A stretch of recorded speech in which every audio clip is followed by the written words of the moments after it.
नमस्कार मित्रांनो, आज आपण जाणार आहे पद्मनाभ स्वामी मंदिर, केरळ।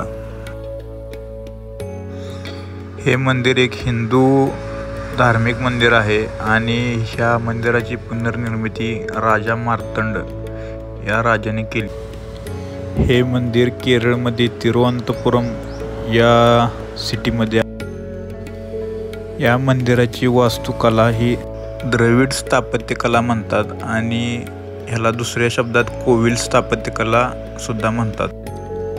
आणि या मंदिराची पुनर्निर्मिती 18व्या शतकात झाली।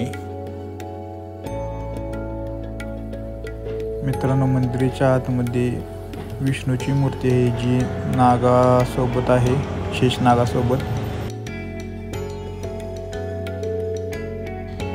मित्रांनो, आता आपण मंदिराच्या समोर पोहोचलेलो आहे आणि समोरून असा व्ह्यू आहे। मंदिराच्या समोर पाणी वगैरे आहे, पाण्यात मासे बघू शकता तुम्ही। आणि आपण आता इथून समोर जाणार आहे। तर हा मंदिराचा समोरील भाग आहे,